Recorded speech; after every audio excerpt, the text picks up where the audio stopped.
تو ہمارے معاشرے میں صحیح سیاسی رجحان پیدا نہیں کیا جاتا، نہ اسکولوں میں، نہ کالجوں میں، اور نہ ہی مدرسوں میں، اور افسوس کے ساتھ نہ ہی مسجدوں میں۔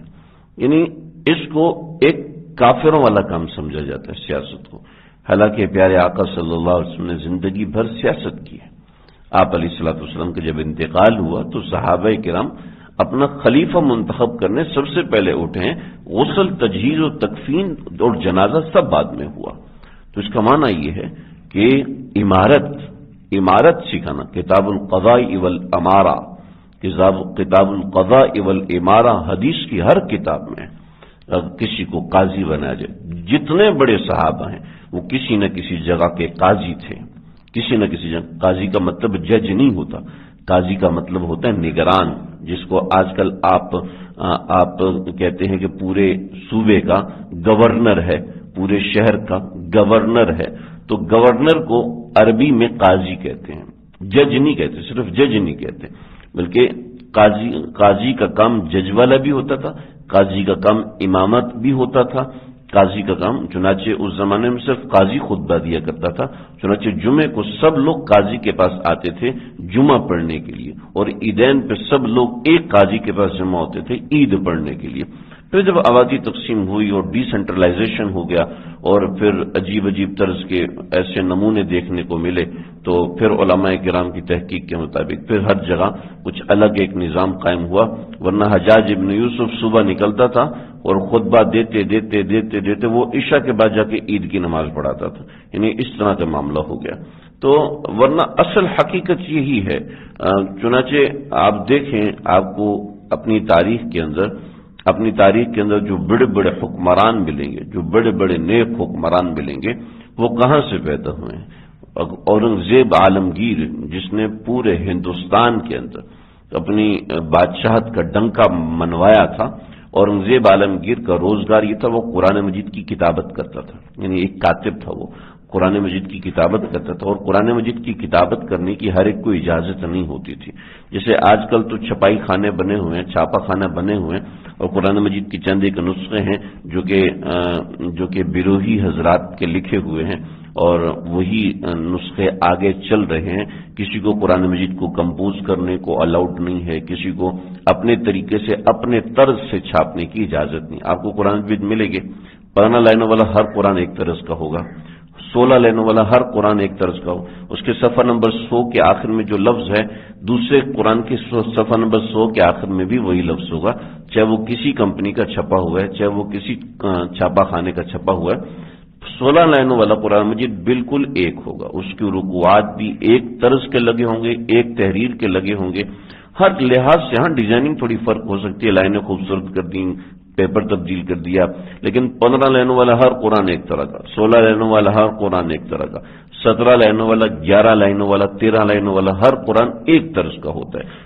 اس کے صفحات کی تعداد بھی ایک ہی ہوتی ہے، اور اس کے صفحات کا طرز اور سطروں کی تعداد بھی ایک جیسی ہوتی ہے۔ سورہ فاتحہ میں جو ڈیزائننگ ہوگی اس میں تھوڑا فرق ہوگا، لیکن آیات کی تعداد وہی رہتی ہے۔ تو یہ پہلے یہ کام صرف علماء کیا کرتے تھے، اس کے علاوہ اجازت نہیں ہوا کرتی تھی۔ ابوالحسن ندوی رحمۃ اللہ علیہ نے لکھا ہے، وجہ اس کی یہ ہے کہ ہمارے ہاں رجحان زیادہ تر نفل اور نوافل کا ہو گیا ہے، چنانچہ ہمارے ہاں صوفیاء پیدا ہوتے ہیں، اتقیاء پیدا ہوتے ہیں، علماء پیدا ہوتے ہیں، سیاستدان نہیں پیدا ہوتے، اس لیے کہ ہمارے ہاں اس کی تعلیم ختم ہو گئی۔ چنانچہ آپ دیکھیں، ہمارے ملک میں جتنی مرضی تحریکیں قائم ہو جائیں، لیکن ہمارے ملک میں ملکی سطح پر، پارلیمانی سطح پر، صوبائی سطح پر، کسی بھی سطح پر ہمارے ہاں کوئی بھی دینی کام ہوتا ہے، اس کی حوصلہ افزائی بالکل بھی نہیں ہوتی۔ وجہ اس کی یہ ہے کہ ہم سارے قصوروار ہیں کہ ہمارے ہاں سیاسی تعلیم بالکل بھی نہیں دی جاتی، اور سیاسی تعلیم کے لیے ماہر، تجربہ کار اور سمجھدار اور سکھڑ قسم کے لوگوں کی ضرورت ہوتی ہے، جو واقعتاً اپنے دین کے ساتھ مخلص ہو۔ چنانچہ اگر سیاست کا انکار کر دیا جائے تو حضرت سلیمان کی نبوت کے بارے میں ہم کیا کہیں؟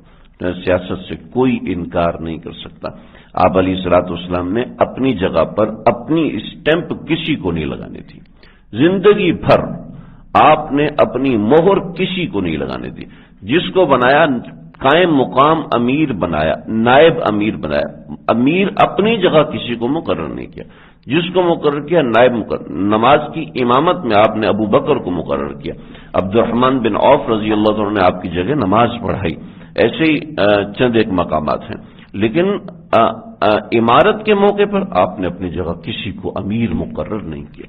تو یہ امارت بڑی اہم چیز ہے، اور یہ ایسی ہے کہ یہ ماں باپ، اساتذہ اور معاشرے کے معلمین جو بڑے ہوتے ہیں کہ ان کی ایک ذمہ داری ہوتی ہے کہ وہ اس چیز کو دیکھیں. اورنگزیب عالمگیر نے ایک مدرسہ قائم کیا تھا دہلی کے اندر.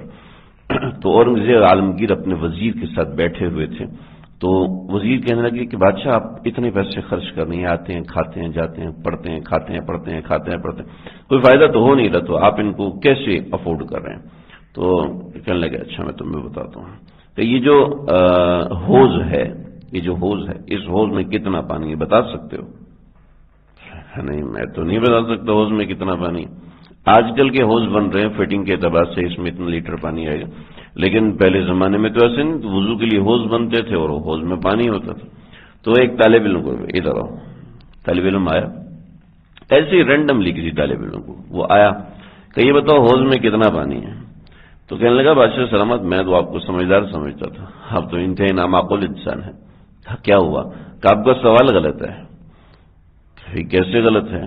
تو بات یہ ہے کہ آپ نے کوئی پیمانہ مقرر نہیں کیا کہ حوض میں کتنا لیٹر پانی ہے، حوض میں کتنا فٹ پانی ہے، یہ پوچھنا چاہیے تھا. آپ نے کہا کتنا پانی ہے، تو پیمانہ مقرر نہیں کیا.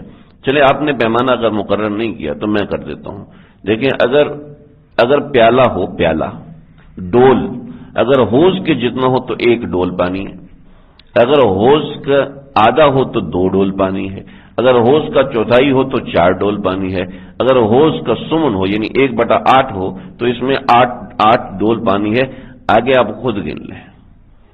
بادشاہ نے کہا کہ تم جاؤ. اب وزیر سے کہا کہ دیکھو کتنا سمجھدار طالب علم، تم بوکھلا گے کہ میں کیسے بتاؤں پانی کتنا ہے، لیکن اس کی عقل اپنی جگہ پر رہی اور اس نے میرے سوال کو غلط ثابت کیا اور جواب صحیح دے کے چلا گیا.